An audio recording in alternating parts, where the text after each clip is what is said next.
My name is Caroline Johansson. I'm 28 years old, and for 3 years my parents called every single employer I applied to and told them I had a criminal record. I didn't. I've never been arrested. I've never even had a parking ticket. But by the time I was 27, I was living in a homeless shelter, washing my hair in a gas station sink, and eating one meal a day, because no one in a 50-mile radius would hire me. My dad would text me once a week, his same message every time: "Come home and apologize and maybe I'll stop."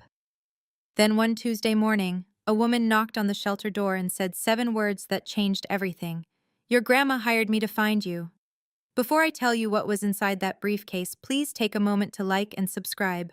But only if you genuinely connect with this story, and drop a comment telling me what time it is where you are right now. I always love seeing where you're all listening from. Now, let me take you back to Harlan, Ohio, the week after my 25th birthday, the day I decided I was done asking permission to have a life. Harlan, Ohio. Population 4,000 and change. One grocery store, one high school, one diner that's been serving the same meatloaf since 1987. The kind of place where everyone waves from their porch and knows whose truck is parked where it shouldn't be. The Johanssons, that's us. We were considered decent folks. My dad, Gerald, that worked as plant manager at the Harlan manufacturing facility for 19 years before it shut down. My mom, Denise, volunteered at the food drive every Thanksgiving. On paper, we were the family people pointed to and said, "See? That's how you raise a daughter." Behind the front door, things ran on a different set of rules. I didn't have my own house key until I was 20. I wasn't allowed to drive more than 10 miles without calling ahead. When I was 14, and I started bussing tables at the Route 30 diner after school. Minimum wage, nothing glamorous. My paychecks went straight into a joint bank account my mom opened for safekeeping. I never saw a statement. I never asked. That's how things worked. I graduated valedictorian, top of my class. I had a guidance counselor who pulled me aside senior year and said, "Caroline, you could get scholarships, real ones." I brought the brochures home. My dad didn't even open them. And he set them on the counter and said, "College is for people who can't work with their hands." So I stayed. I cleaned. I cooked. I mowed the lawn and helped my mom with the garden and listened to my dad talk about how the world was falling apart every night at dinner. And every night he'd look at me across that table and say the same thing: "You've got a roof, food, and family. What else does a girl your age need?" For a long time, I didn't have an answer. The week after I turned 25, something shifted. It wasn't dramatic. There was no fight, no breaking point. I was standing in the kitchen, scrubbing the same cast-iron skillet I'd been scrubbing since I was 12, and a thought landed in my head like a rock through a window. I'm going to be 40 years old, standing in this exact spot, doing this exact thing. That scared me more than anything my dad had ever said. The next morning, I walked to the Harlan Public Library, and I sat down at one of the public computers in the back row, the ones with the sticky keyboards and the 15-minute time limits. And I created a new email address. Not the family one my mom monitored, a new one, just mine. I found a listing for a hardware store in Millfield, 20 minutes east. They needed a sales associate, full-time, 9 to 5, benefits after 90 days. I typed up my application with 2 fingers and hit send before I could talk myself out of it. 2 days later, an email came back. They wanted to interview me. Thursday at 10. I read that email 3 times. I closed the browser. I walked home with my hands shaking, not from fear, but from something I hadn't felt in years. I think it was hope. That night at dinner, something was off.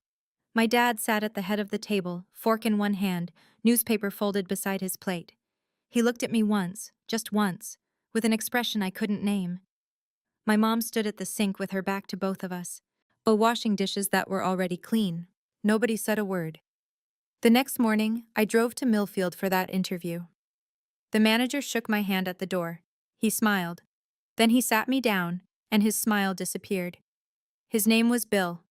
Mid-50s, reading glasses on a chain around his neck. He had my application printed out on the desk between us. "Caroline," he said, "I'm going to be straight with you." "Okay. Is there anything in your background we should know about?" I blinked. No sir, nothing." He took off his glasses, rubbed the bridge of his nose.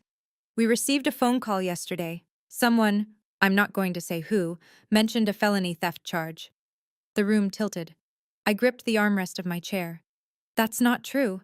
I've never been arrested. I've never stolen anything in my life. Bill looked at me, and I could see it. He wanted to believe me.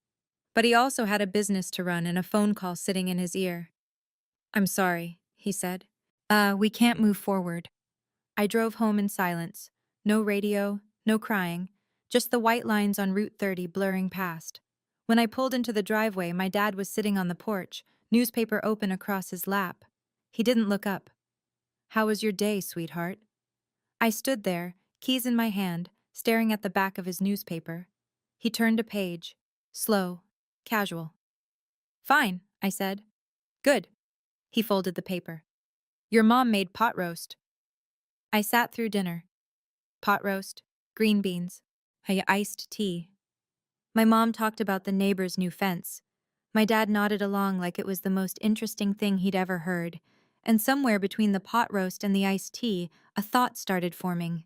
Small, ugly, impossible. Did they know? I pushed it down. They were my parents. Parents don't do that. I wouldn't push it down for long. Over the next 6 weeks, I applied to 3 more places. A grocery store in Ridgeway, a warehouse on the county line, a diner in Cooperton that was hiring morning shift. All 3 called me in for interviews. All 3 canceled within 48 hours. The grocery store said they'd filled the position. The warehouse never called back.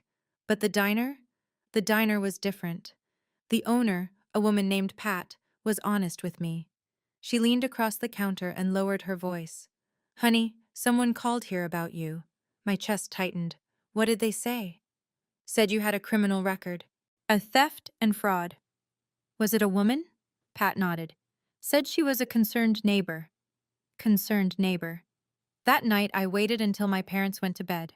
I crept down the hallway to my mom's sewing room, the one room in the house that was hers alone.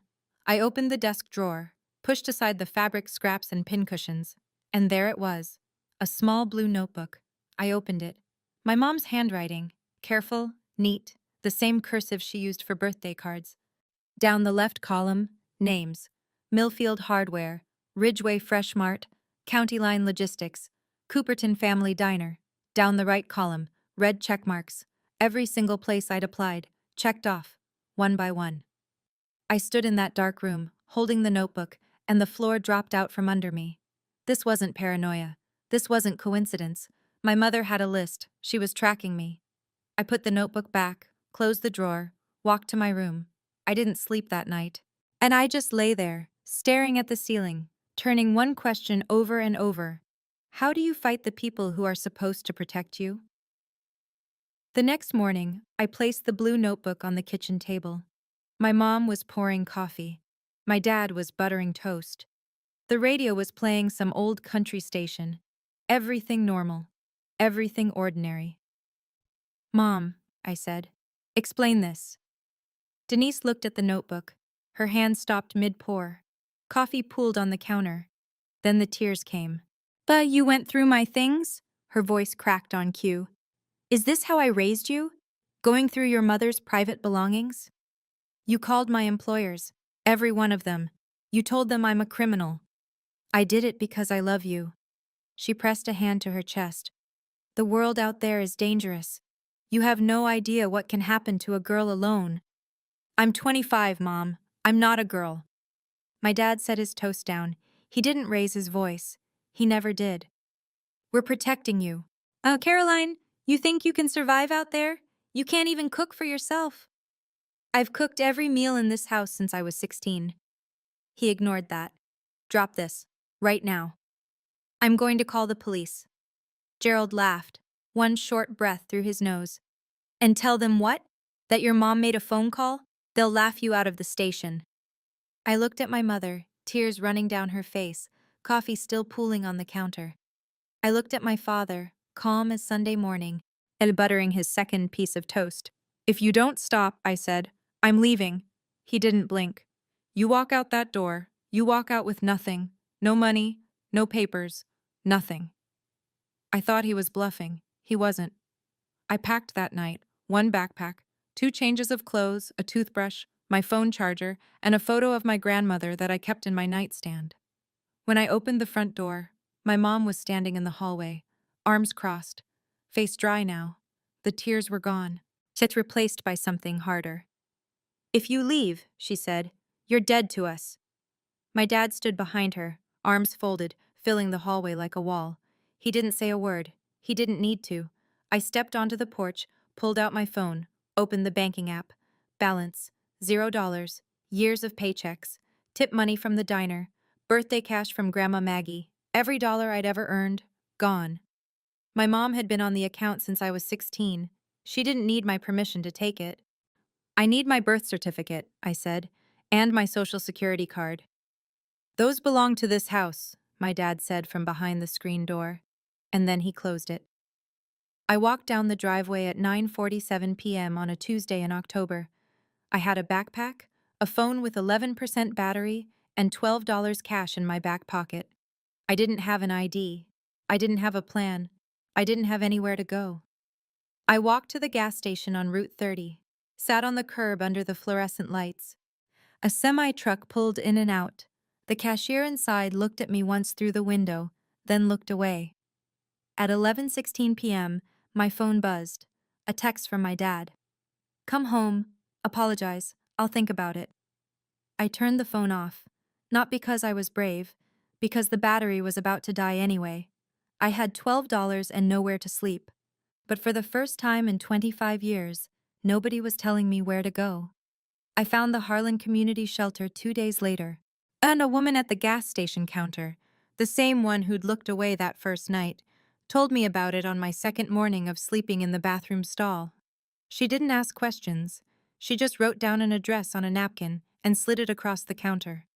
The shelter was a converted warehouse on Mill Street. 20 beds, a shared bathroom, and a kitchen run by volunteers. It smelled like industrial cleaner and reheated soup. The fluorescent lights buzzed all night. Linda Marsh ran the place. 47, short hair, reading glasses she kept pushing up her nose. She didn't ask me why I was there.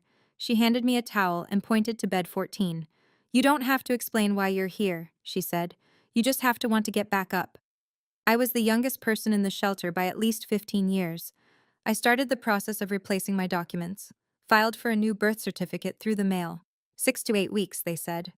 Went to the DMV for a temporary ID, but without my social security card or any supporting documents, I got shuffled into a backlog.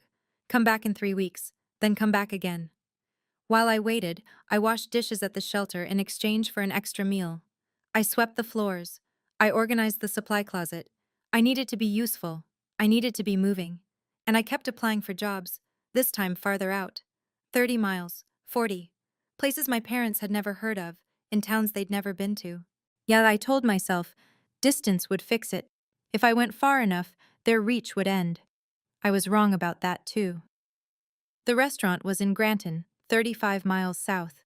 A family place, checkered tablecloths, daily specials on a whiteboard. They needed a hostess. I applied online at the library and got an interview the same week. I borrowed a blouse from another shelter resident. Took the county bus at 6 a.m. The manager's name was Dave. He seemed decent. Shook my hand. Said they'd let me know by Friday. Thursday morning, Dave called. I picked up on the first ring.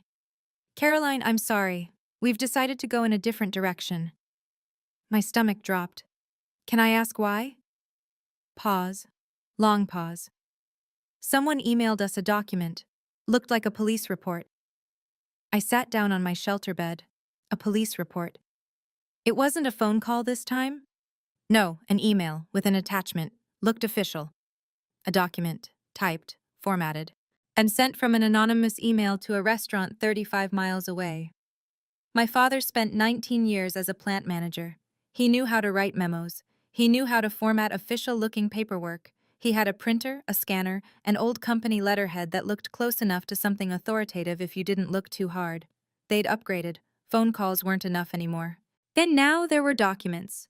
Fabricated evidence designed to look like something a background check might produce. That evening, sitting on bed 14, my phone buzzed. Unknown number, but I knew the cadence. "Still cold out there? Doors still open, for now." I stared at that message for a long time. Then I deleted it. But something else stuck with me that night. Something Linda had mentioned 2 days earlier. A woman had come to the shelter asking about me. A woman I didn't know. She'd left a business card. I hadn't thought much of it then. Now I couldn't stop thinking about it. He called on a Sunday. I don't know why I picked up. Maybe because it was raining and the shelter roof leaked over bed 12 and I was tired in a way that sleep doesn't fix. Come home, Caroline. Stop calling my employers. I don't know what you mean. I've seen the notebook, Dad. What notebook? Mom's, with the check marks. Silence. 5 seconds. 10. When I could hear the kitchen faucet running in the background. The same faucet that dripped for 3 years because he never fixed it. You're confused, he said. You've always been confused. I'm not confused. I'm unemployable. Because of you. You're unemployable because you're not ready for the real world. That's what I've been trying to. I'm hanging up. You hang up, you lose this family. I already lost it. I pressed the red button, set the phone face down on the mattress, but my hands were shaking. Not from fear, from the effort of keeping my voice steady for 2 minutes and 14 seconds. I didn't call back. He didn't call again. From that point forward, it was only texts. Once a week, sometimes twice. Always the same tone. A door held open just enough to remind me it could close. Thanksgiving's coming. Your mom's making pie. Saw your friend Katie at the store. She asked about you. Getting cold, shelter can't be warm. Each one a fishhook. And each one designed to make me feel like the problem was mine. That I was the one who'd left. The one who'd broken the family. The one who needed to come crawling back. I saved every text. I didn't know yet what I'd do with them. But something in me said, keep everything. It was the smartest thing I did that year.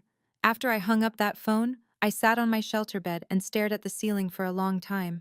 I kept thinking, why?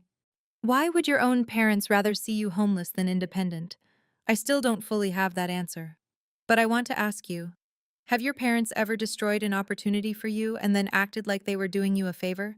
If that hits close to home, I'd really love to hear your story in the comments. In the quiet nights at the shelter, and they were all quiet, just the hum of the baseboard heater and someone coughing 2 beds over, I thought about my grandma, Aunt Margaret Johansson. Everyone called her Maggie. She lived on a 40-acre farm outside of Ridgeway, about 40 minutes from Harlan. Chickens, a half-acre garden, and a barn she painted white every spring because she said it kept things honest. She sold the farm 3 years before she died. I was 23 when she passed. Heart failure, quick, the way she would have wanted. At the funeral, my dad cried exactly once, during the eulogy, then went back to shaking hands and accepting casseroles. But I kept thinking about the last time I saw her alone. It was maybe a year before she died. She'd invited me out to the farm. The new owners hadn't moved in yet, so she still had access. We sat on the porch with sweet tea, and she said something I didn't understand at the time. If things ever get real bad, someone will come find you. Don't be scared when they do. I remember laughing. Grandma, oh, what are you talking about? She didn't laugh. She just looked out at the field and said, I know my son, sweetheart. I've known him for 50 years. Then she changed the subject, asked me about the garden at home, whether the tomatoes came in. But there was one more thing. Something she said as I was walking to my car. I sold the farm, but I didn't spend the money. Remember that. I didn't remember it. Not until month 5 at the shelter, lying on bed 14, and staring at a water stain on the ceiling shaped like Ohio. Then I remembered every word. It was Linda who brought it up again. I was restocking the supply closet, toilet paper on the left, cleaning spray on the right, the kind of mindless work that keeps your hands busy when your head won't stop. And she leaned against the doorframe with that look she got when she was choosing her words. Caroline, remember that woman who came by last month? I stopped. The one asking about me? Yeah, Ruth something. I didn't give her your information. Shelter policy. But she left a card. Linda pulled it from her back pocket, slightly bent at the corner. She handed it to me. Ruth Callan, licensed private investigator, State of Ohio, license number P. I-20147-740-555-0182. I read it twice. Private investigator. My first thought, the obvious one, My dad hired someone to find me. This was his next move. Track me down, report my location, is maybe try to get me removed from the shelter on some fabricated claim. What did she look like? I asked. 50s, short gray hair, calm, polite. Linda paused. She didn't seem like trouble, Caroline. She seemed like someone looking for a person she cared about. I slipped the card into my pocket. I didn't call the number. I wasn't ready to walk into whatever trap my father had set next. I'd been outmaneuvered too many times already, but the card stayed in my pocket. And every time I did laundry, I moved it to the clean pair of jeans. I couldn't throw it away. Something about it nagged at me. The way she'd come to the shelter instead of calling. The way she'd left her name instead of hiding behind an anonymous tip. That wasn't how my parents operated. They hid. They lied. They sent things from the shadows. This woman knocked on the front door. Month 7, I was starting to get my footing. My replacement birth certificate had arrived, and the DM5 finally processed my temporary ID. I had a photo of my own face on a government-issued card for the first time in my adult life. Small victory. Enormous feeling. Then Linda called me into her office. She was sitting behind her desk with the door closed. That never happened. Linda's door was always propped open with a brick she'd painted blue. "Sit down," she said, not unkind, but serious. "I got a call today, a woman identifying herself as a social worker. She said you have a documented history of violence and that you pose a risk to other residents." The room went cold. "That was my mother." Linda nodded slowly. "I figured. I've worked here 11 years. Social workers don't cold call shelters to trash a resident. That's not how it works." "What did you tell her?" "I told her I couldn't discuss resident information." She hung up. Linda leaned forward. "I'm documenting this call in our records. But I have to be honest with you. If she contacts the county office, if she files a formal complaint through the system, I may not be able to protect your spot here. That's above me." I sat there. The fluorescent light buzzed overhead. The baseboard heater clicked. My parents had sabotaged my job applications. They'd fabricated police reports. They'd drained my bank account and kept my identity documents. And now they were trying to take away the last place I could sleep at night. Then something shifted in that moment. It wasn't anger. Anger is hot and sloppy, and it burns out. This was different. This was clear. Like a window someone had been smearing with grease for years, and I'd finally wiped it clean. I was done being scared.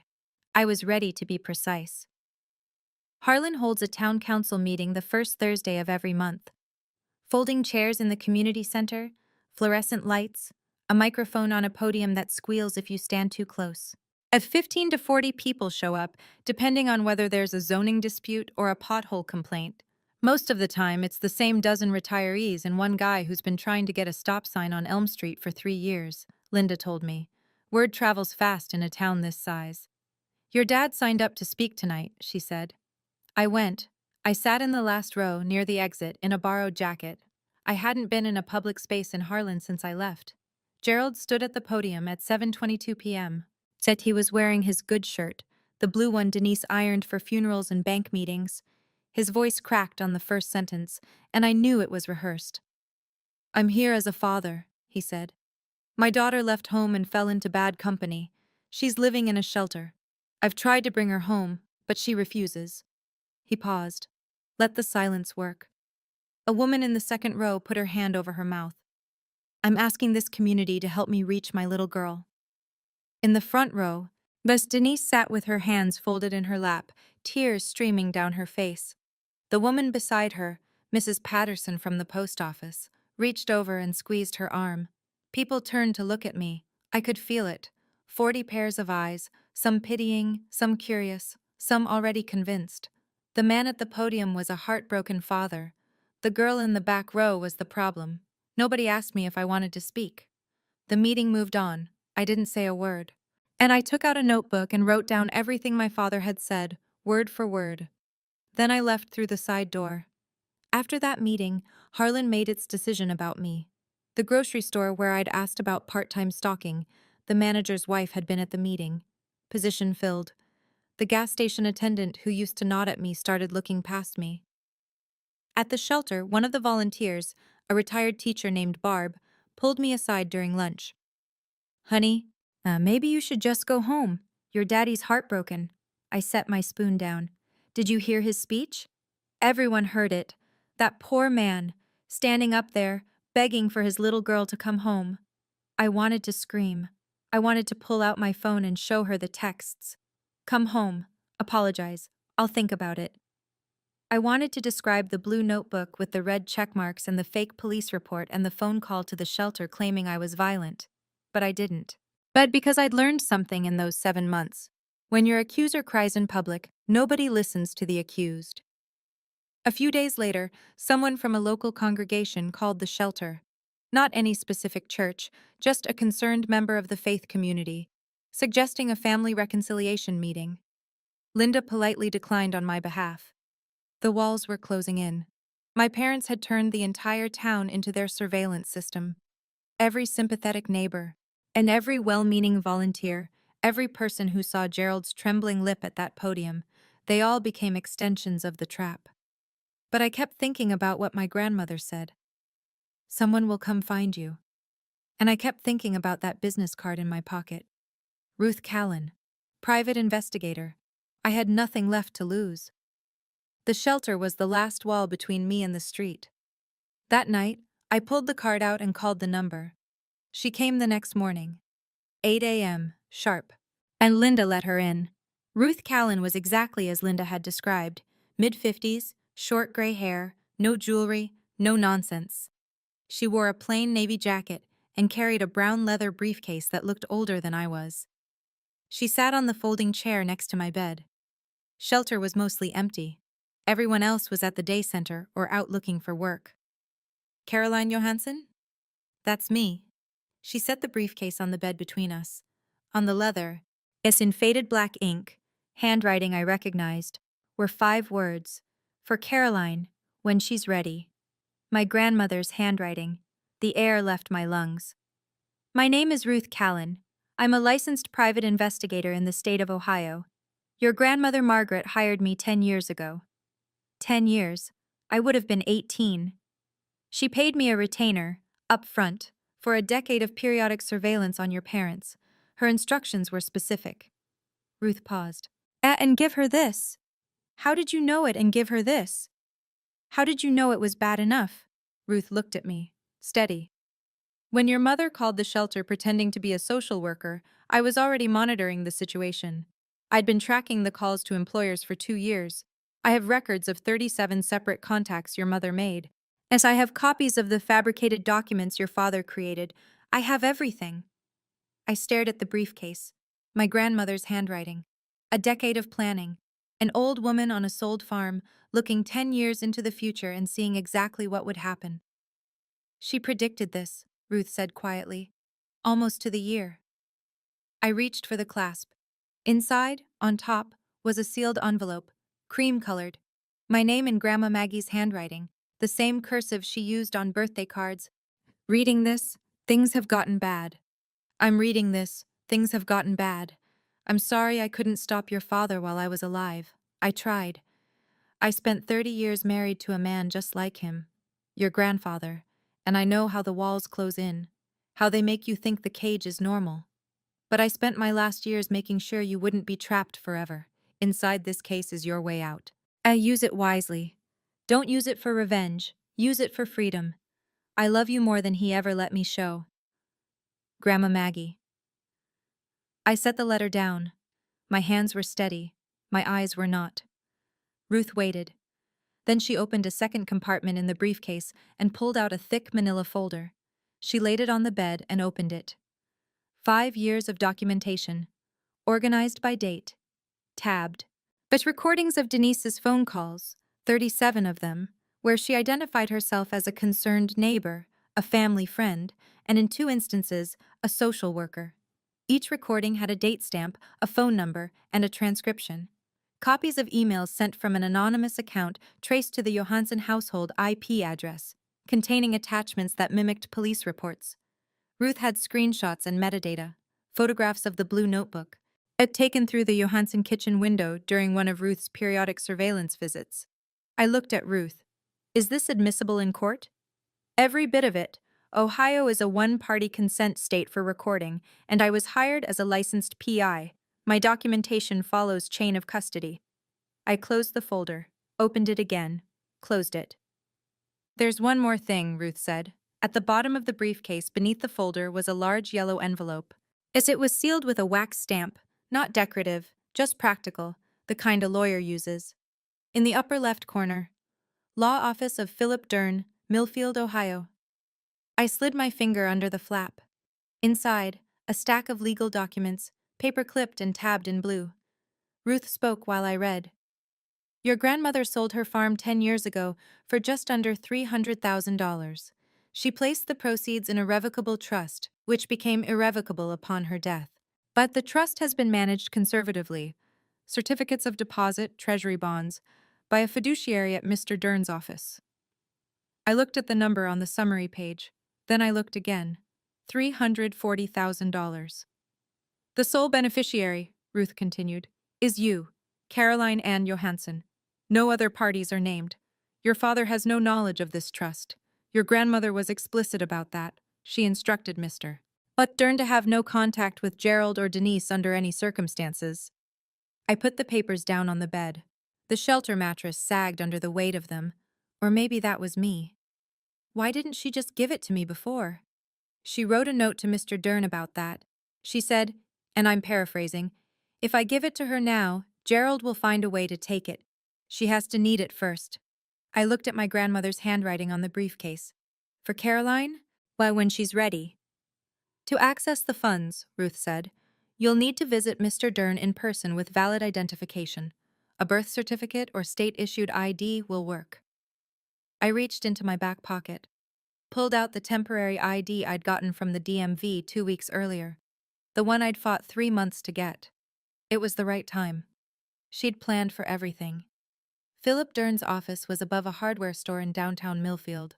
Narrow staircase, glass door with gold lettering, and a waiting room with 2 chairs and a fern that had seen better decades. Ruth drove me. I wore the only clean outfit I had, jeans, a white blouse borrowed from Linda, and shoes I'd bought at a thrift store for $4. Dern was 64, thin, wire-rimmed glasses. He stood when I walked in and shook my hand with both of his. Your grandmother talked about you constantly, he said. Please, sit. He verified my ID, checked the birth certificate I'd received by mail.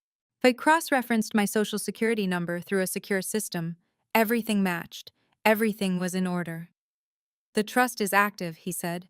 You have full access to the funds as of today. He slid a document across the desk. I signed. My hand didn't shake. Then he said something I wasn't expecting. Your grandmother also left instructions for me. She wrote, Caroline might need a lawyer before she needs the money. He opened a desk drawer. She asked me to refer you to someone if needed, a litigator. He handed me a business card. Ellen Briggs, civil litigation, defamation, harassment, based in Millfield. I took the liberty of calling her this morning, Dern said. She can see you at 2. I looked at the card, then at Dern. Did my grandmother plan this too? She planned for the possibility. She hoped it wouldn't come to this. I called Ellen Briggs at 1:45. I was in her office by 2:10. By 3:30, and she had reviewed Ruth's entire evidence file, every recording, every fabricated document, every check-marked entry in that blue notebook. Her exact words. This is defamation per se. Falsely stating someone has a criminal record is actionable in Ohio without proving damages. But we have damages. 3 years of them. She filed the lawsuit that week.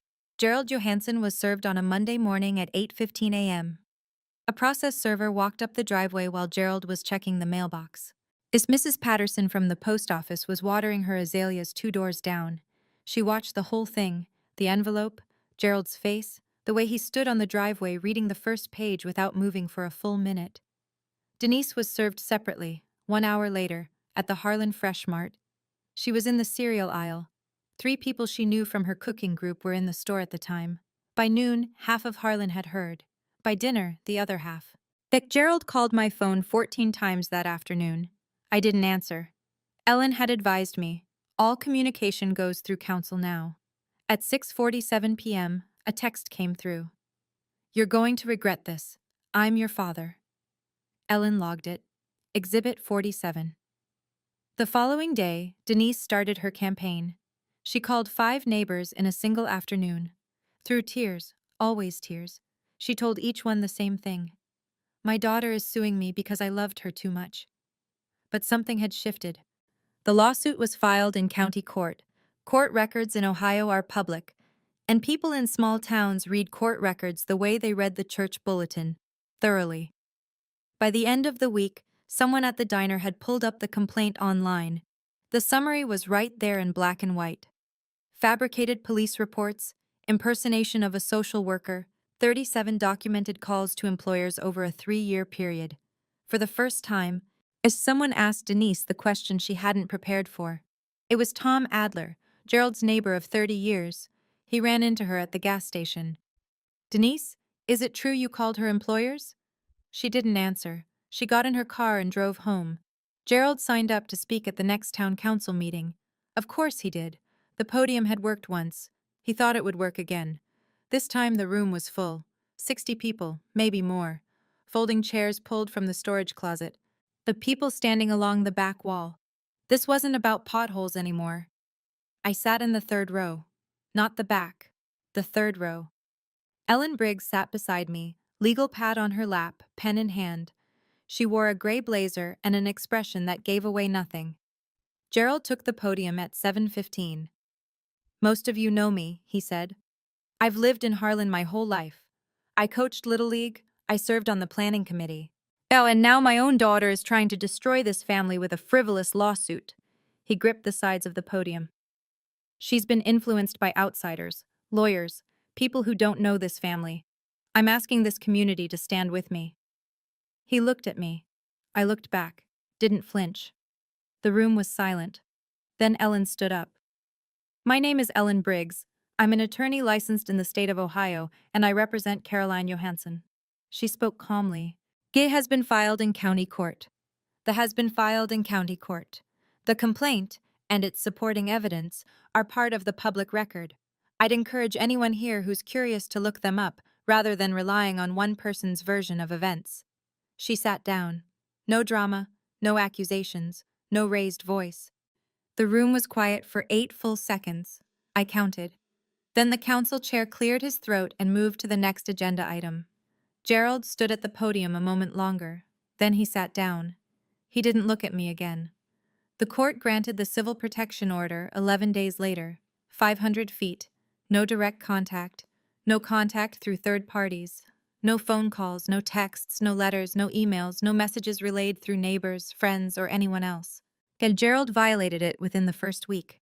He borrowed his neighbor's phone, a man named Dale who didn't know any better, and texted me, "This isn't over, Caroline." Ellen documented it, filed it with the court. Gerald received an official warning from the judge. One more violation, and he'd face contempt charges. The defamation case moved forward.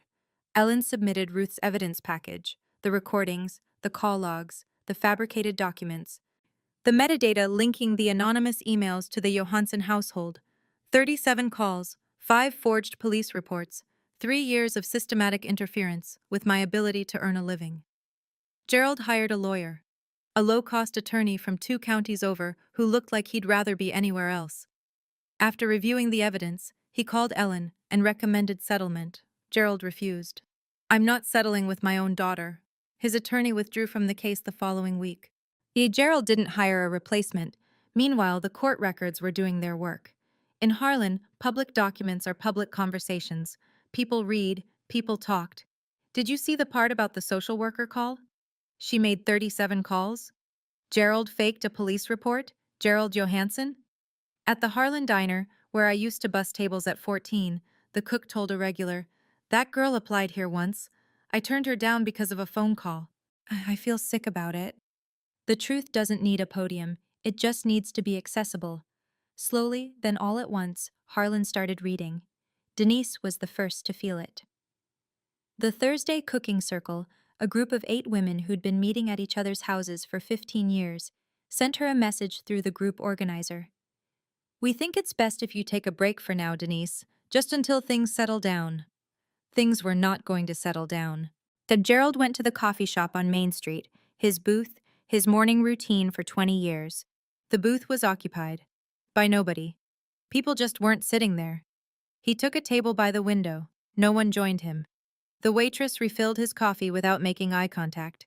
Tom Adler, his neighbor, the one who'd asked Denise the question at the gas station, came to the house. "Jerry, I've known you 30 years. Gerald stood in the doorway, one hand on the frame. Did you really fake a police report? Gerald closed the door in his face, didn't say a word. On the legal side, things accelerated. Dave, the restaurant manager in Granton who'd canceled my interview after receiving the fake police report, he called Ellen's office, voluntarily. He said he was willing to testify. He still had the email with the forged attachment saved in his inbox. Bill from the Millfield hardware store came forward too. He'd kept a note about the phone call in his hiring file. He remembered the date. He remembered the voice. I didn't participate in any of this.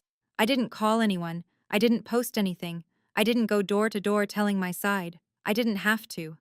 The evidence existed. The court records were public. And the people of Harlan, for all their flaws, could read. The town didn't turn on Gerald because I asked them to. They turned because the math stopped adding up. Gerald didn't show up to court. After his attorney withdrew, he represented himself for exactly one filing, a handwritten response that read, in full. This is a family matter, and the court has no jurisdiction over a father's right to protect his child. The judge disagreed. When Gerald failed to appear for the hearing, Ellen moved for a default judgment. The court granted it. Defamation per se. Tortious interference with prospective employment. Fed damages, $85,000.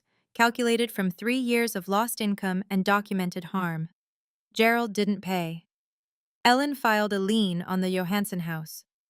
I was sitting in Philip Dern's office when the judgment came through. He printed it out and handed it to me across the same desk where I'd signed the trust documents 2 months earlier. "How do you feel?" he asked. "Tired," I said, and I meant it. That same week, Dern offered me a job, and not out of charity. He'd been watching me organize Ruth's evidence files, build timelines, cross-reference dates. "I need an administrative assistant," he said. "You're the most organized person I've met in 40 years of practice." I started the following Monday. $16.50 an hour. Benefits after 60 days. A desk by the window with a fern that needed watering. With the trust funds, I rented a 1-bedroom apartment in Millfield. Ground floor, small kitchen. A door with a lock and a key that belonged to me. I bought a used Honda Civic with 140,000 miles. I opened a bank account with only my name on it.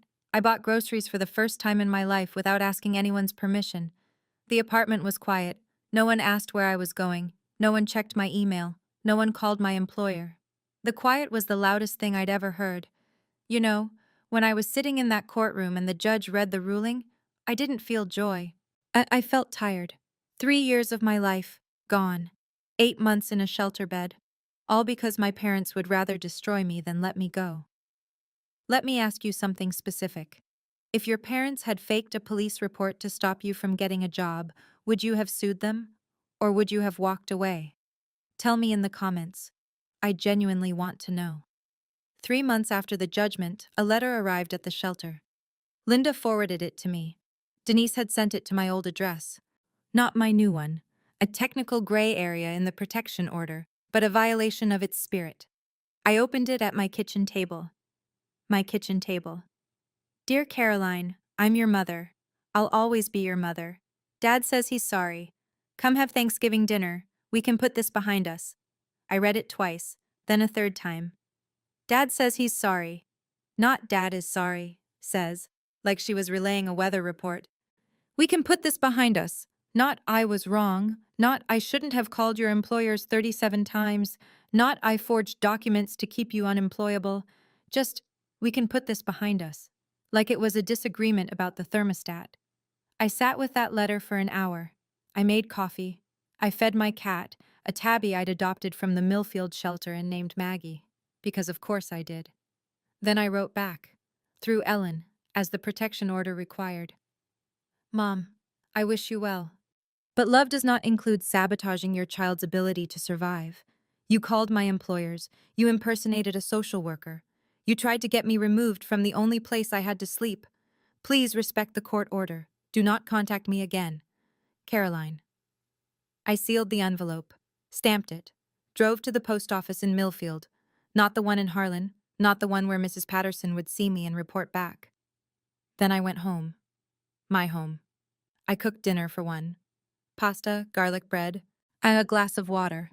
Maggie sat on the counter and watched me eat. It was the best meal I'd ever had. I'm not telling you this story so you'll hate my parents. I'm telling you because somewhere right now, someone is lying in a bed they don't own, staring at a ceiling they can't paint, wondering if wanting a life of their own makes them a bad daughter, or a bad son, or ungrateful, or selfish. It doesn't. Wanting to work is not betrayal. Wanting independence is not disrespect. And walking away from people who are actively destroying your life is not cruelty, it's survival. My grandmother couldn't save herself. She spent 30 years married to a man who controlled everything, where she went, who she talked to, what she was allowed to want. By the time she got free, she was 70 years old and living in a rented apartment with nothing but a sold farm and a plan. But she saved me. She planned it 10 years in advance. She hired a private investigator that set up a trust and wrote a letter that she sealed in a briefcase and hoped I'd never need to open. That's what real love looks like. Not control dressed up as concern. Not sabotage disguised as protection. Love makes a plan for your freedom, even when it costs everything. I'm 28 now. I work as an administrative assistant in a law office in Millfield. I'm saving for community college. I have a one-bedroom apartment, a used Honda, and a cat named Maggie who sheds on everything I own. And I don't talk to my parents. I haven't closed the door forever. But the key is mine now. They don't get to decide when it opens. Grandma Maggie wrote in her letter, "Freedom isn't free, but you're worth every penny." She was right. Gerald sold the house. He didn't have a choice. The lien Ellen filed meant the judgment had to be satisfied before the property could transfer, and Gerald couldn't afford to pay $85,000 out of pocket. The house on Maple Street, the one I grew up in, the one with the porch where he read his newspaper and pretended not to know what his wife was doing, sold for $168,000. After the lien, the realtor fees, and the back taxes he'd been ignoring, he walked away with just enough to rent. He and Denise moved to a trailer park outside of Galleon, 20 minutes from Harlan. Close enough to still buy groceries at the Fresh Mart, but far enough that they stopped running into people who used to wave. Gerald never admitted he was wrong.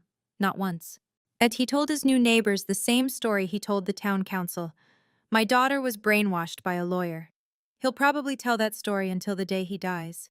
Some people would rather lose everything than admit they were the villain. But Denise did something I didn't expect.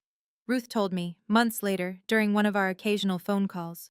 Denise had started seeing a therapist, on her own, without Gerald knowing. She told the therapist that during their third session, "I think I did something terrible. I don't know what to do with that. I'm not ready to forgive her. I may never be. But I can hold two things at once. The woman who called 37 employers and lied about her daughter, and the woman who finally sat in a chair and said the truth out loud. People are complicated, even the ones who hurt you worst. But complicated doesn't mean you owe them access to your life. Healing doesn't require reconciliation, and sometimes it just requires distance. That's my story. If you made it this far, thank you. Not everyone has a grandmother who plans a decade ahead, but everyone deserves to know that wanting independence is not betrayal. If this story reminded you of someone you know, please send it to them. Sometimes knowing you're not alone is enough. Hit like if this resonated. Subscribe if you want more stories like this. And if you want to hear what happened when Denise showed up at my workplace 6 months later, that story is linked in the description below. I'll see you there.